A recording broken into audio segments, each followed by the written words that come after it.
আসসালামু আলাইকুম সুপ্রিয় শিক্ষার্থীরা, ইকোনমিক্স অনলাইন ক্লাসে তোমাদের স্বাগতম। আশা করছি তোমরা সবাই ভালো আছো। আমি তোমাদের নাজমিন ম্যাম আবারও চলে এসেছি তোমাদের সামনে নতুন একটি টপিকস নিয়ে। আজকে আমি তোমাদের সাথে আলোচনা করব অর্থনীতি নবম অধ্যায়ের ভূক সমীকরণ থেকে ভূগরেখা অঙ্কন। আমরা সবাই জানি যে এই নবম অধ্যায় আমাদের জন্য অনেক বেশি ইম্পর্টেন্ট এবং এই অধ্যায়টি আমরা যদি একটু টেকনিক ওয়াইজ পড়াশোনা করি খুব সহজেই সেই অধ্যায় সম্পর্কে আমরা ধারণা পেয়ে যাব। অর্থাৎ এই অধ্যায়টা ক্যাচ করা আমাদের জন্য খুবই সহজ, কারণ এখানে মাত্র কয়েকটা সূত্রের সাহায্যে ইজিলি আমরা মেথ করে এখান থেকে 3-এর 3 এবং 4-এর 4 পাওয়া সম্ভব। তো সেই ক্ষেত্রে আমাদেরকে কি করতে হবে, সঠিক গাইডলাইন অনুযায়ী এই অধ্যায়কে নিজের মধ্যে অ্যাচিভ করতে হবে। অর্থাৎ এখন দেখো এখানে কি দেয়া আছে, আমরা এখানে দেখতে পাচ্ছি একটা উদ্দীপক। তো উদ্দীপকে কি আছে, y = c + i + g। এখানে আমাদের জাতীয় আয় নির্ণয়ের সূত্র দেয়া আছে। আমরা সাধারণত জানি 3 খাত বিশিষ্ট অর্থনীতিতে জাতীয় আয় নির্ণয়ের সূত্র হচ্ছে c + i + g। তো পরে দেয়া আছে আই এর মান দেয়া আছে, জি এর মান দেয়া আছে এবং সি এর মান দেয়া আছে, অর্থাৎ প্রত্যেকটা সমীকরণ দেয়া আছে। সেই ক্ষেত্রে বলেছে যে উদ্দীপকের আলোকে ভূগরেখা অঙ্কন করো। আমাদের কি বলেছে, ভূগরেখা অঙ্কন করতে। এর আগে আমরা কি করেছিলাম, চাহিদা রেখা অঙ্কন করেছিলাম। তো আমরা কিভাবে চাহিদা রেখা অঙ্কন করতাম, চাহিদা সমীকরণ থেকে চাহিদা রেখা অঙ্কন করতাম। সেই ক্ষেত্রে চাহিদা সমীকরণকে আগে সূচিতে নিতাম, অর্থাৎ সূচি তৈরি করতাম চাহিদা সমীকরণ থেকে এবং পরবর্তীতে সেই সূচি থেকে আমরা রেখা অঙ্কন করতাম। ঠিক একইভাবে এখানে যে বুক সমীকরণ আছে সেই বুক সমীকরণ থেকে আমরা সূচি তৈরি করব, যেখানে ভূ আয় থাকবে এবং বুক ব্যয় থাকবে। অর্থাৎ যেভাবে চাহিদা সমীকরণ থেকে আমরা যখন চাহিদা সূচি তৈরি করেছিলাম তখন দাম ছিল এবং চাহিদার পরিমাণ ছিল, কারণ চাহিদা রেখা অঙ্কন করতে হলে আমার লম্ব অক্ষে দাম ধরতে হয় এবং ভূমি অক্ষে পরিমাণ ধরতে হয়। ঠিক একইভাবে আমরা যখন বুক রেখা অঙ্কন করব, সেই বুক রেখায় আমাকে ভূমি অক্ষে জাতীয় আয় থাকবে এবং লম্ব অক্ষে বুক ব্যয় থাকবে। আমরা জানি, আমরা প্রথমে কিভাবে শুরু করব, যে আমরা জানি বুক সমীকরণ থেকে বুক রেখা অঙ্কন করা যায়। সেই ক্ষেত্রে 3 মার্কসের কোয়েশ্চেনে আমাদের আই এবং জি এর কোনো প্রয়োজন হবে না। আমরা বলবো যে বুক সমীকরণ হতে বুক রেখা অঙ্কন করা যায়। তারপরে আমরা দেওয়া আছে দিয়ে কি বলবো, দেওয়া আছে সি ইকুয়াল টু, দেওয়া আছে সি ইকুয়াল টু 50 + 0.8y। এখানে আমরা লিখতে পারি যেখানে হচ্ছে সি ইকুয়াল টু বুক ব্যয় এবং ওয়াই ইকুয়াল টু জাতীয় আয়। সি ইকুয়াল টু বুক ব্যয়, ওয়াই ইকুয়াল টু জাতীয় আয়। তারপর আমরা কি করব, এই সমীকরণকে যদি আমরা ওয়াই এর যদি বিভিন্ন মান ধরি, আমরা যেভাবে চাহিদা সমীকরণ থেকে পি এর বিভিন্ন মান ধরে কিউ এর মান বের করেছিলাম, কারণ দাম এবং পরিমাণ দরকার ছিল, একইভাবে এই মেতে আমাদের ওয়াই এর যদি বিভিন্ন মান ধরি তাহলে আমরা সি এর মান পেয়ে যাব, কারণ আমাদের সেই চিত্র অঙ্কন করতে জাতীয় আয় এবং বুক ব্যয়টা লাগবে। তো এখন আমরা লিখবো যে ওয়াই এর বিভিন্ন মানের জন্য, ওয়াই এর বিভিন্ন মানের জন্য সি এর যে বিভিন্ন মান পাওয়া যায়, ওয়াই এর বিভিন্ন মানের জন্য সি এর যে বিভিন্ন মান পাওয়া যায়।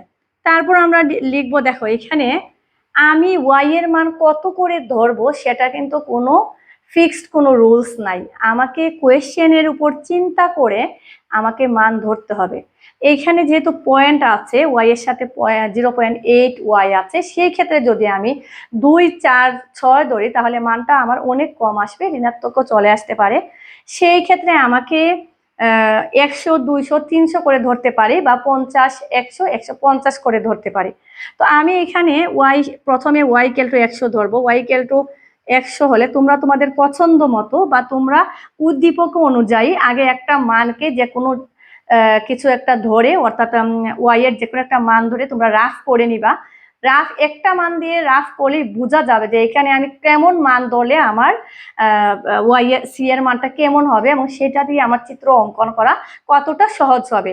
কারণ তুমি যে মানটা নিবা সেই মানের উপর ভিত্তি করেই কিন্তু পরবর্তীতে তোমার চিত্রটা অঙ্কন করতে হবে। সেই জায়গায় আমাদের টেকনিক ওয়াই যেমন একটা মান নিতে হবে যে মান দিয়ে আমার চিত্র অঙ্কনটা সহজ হয়।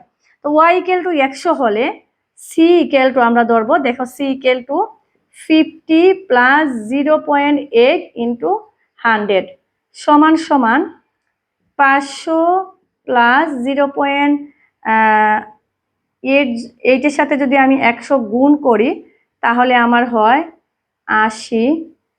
তো কি হইল, আমার মানটা বের হইল এখানে 50, সরি 500 না 50। তো 50 আর 80 হচ্ছে আমার 130।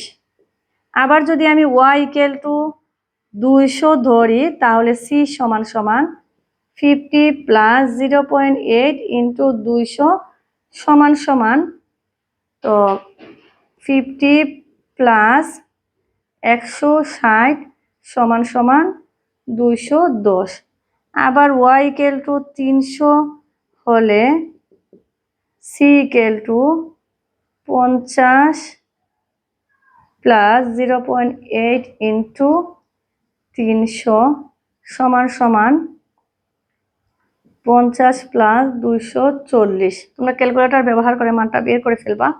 তো 50 আর 240 সমান 310। আমরা কি পেয়ে গেলাম যে ওয়াই এর মান যখন আমি 100 ধরলাম, 200 ধরলাম, 300 ধরলাম, সেই ক্ষেত্রে আমরা কি পেয়ে গেছি, তোমার সি এর মান 130, 210 এবং 310 পেয়ে গেছি।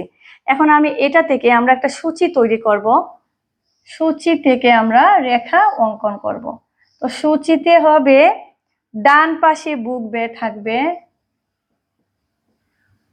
এবং বাম পাশে থাকবে আয়। তো আয় হচ্ছে আমার ওয়াই এর মান। তো সি এর মান দেখতে পাচ্ছি আমরা বুক বে কত কত ধরছি, আমরা 100, 200, 300 পর্যন্ত নিয়েছি, এবং আয়টা আমি নিয়েছি, আমার আয় বের হয়েছে 100। আয়টা বের হয়েছে আমার, সরি আমি হচ্ছে এখানে কি নিলাম যে ওয়াই ইকুয়াল টু 100, ওয়াই এর মান আমরা ধরেছি 100, 200, 300, 100। আমি একটু এটা আমরা একটু উপরে লিখতে পারি, তাহলে আমরা একটু চিত্র অঙ্কন করার স্পেসটা পাবো।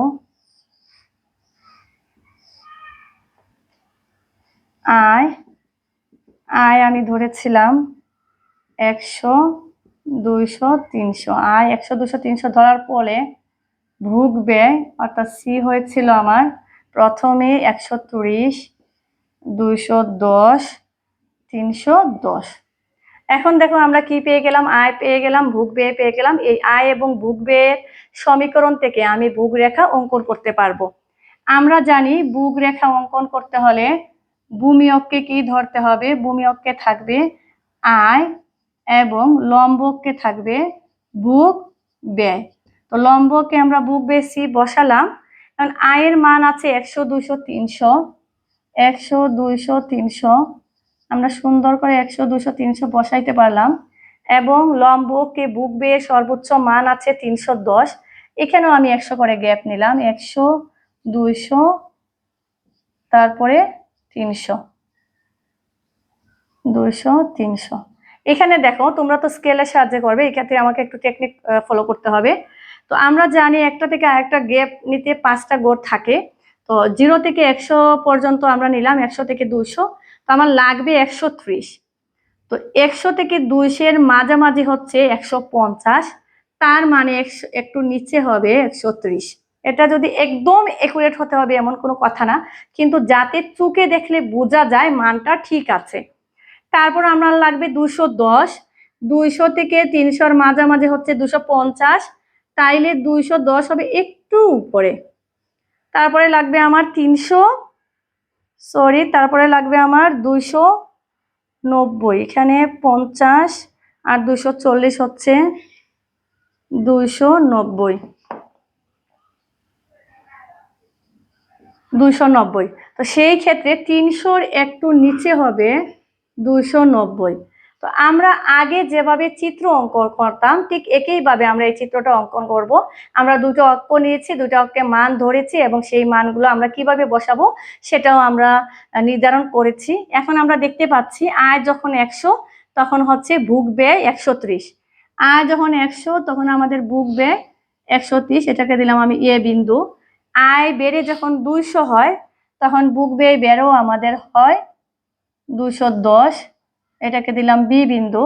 পরবর্তীতে আয় আরো বেড়ে যখন 300 হয় তখন আমার বুক ব্যয় আরো বেড়ে 290 হয়, সেটাকে দিলাম সি বিন্দু। এখন আমরা এই এ বি সি বিন্দু যোগ করে যে রেখা পাওয়া যায় সেটি হচ্ছে, এটাকে আমি সি সি প্রাইম দিলাম, সেটাই হচ্ছে বুক রেখা। তো এখানে আমরা লিখতে পারি বুক সমীকরণটা এখানে লিখে দিতে পারি C equal to 50 plus 0.8y, অর্থাৎ এই সমীকরণ থেকেই আমি বুক রেখাটা অঙ্কন করেছি। এখন আমরা এটার একটু ব্যাখ্যা দিতে পারি যে উপরের চিত্রে ভূমি অক্ষে জাতীয় আয় এবং লম্ব অক্ষে বুক ব্যয় দেখানো হলো। জাতীয় আয় 100, 200 ও 300 হলে বুক ব্যয় যথাক্রমে 130, 210 ও 290 হয়, যা এ বি ও সি বিন্দু দ্বারা দেখানো হয়েছে। এখন এই A B C O C বিন্দু যোগ করে যে রেখা পাওয়া যায় সেটি বুক সমীকরণ থেকে অঙ্কিত বুক রেখা। অর্থাৎ আমরা মনে করি বুক রেখা অঙ্কন হয়তো বা অনেক কঠিন, কিন্তু আসলে অ্যাকচুয়ালি সেটা না। আমরা যেভাবে চাহিদা সমীকরণ থেকে চাহিদা রেখা অঙ্কন করেছি আমরা এভাবেই করব। যে কোনো সমীকরণ থেকে রেখা অঙ্কন করতে হলে স্বাধীন চলকের যদি কোনো একটা মান ধরি তাহলে অধীন চলকের মান আমরা পেয়ে যাব। অর্থাৎ সমতা চিহ্নের ডান পাশে থাকে স্বাধীন চলক আর বাম পাশে থাকে অধীন চলক। তো এখন আমরা দেখব ঘ নাম্বারে কি আছে।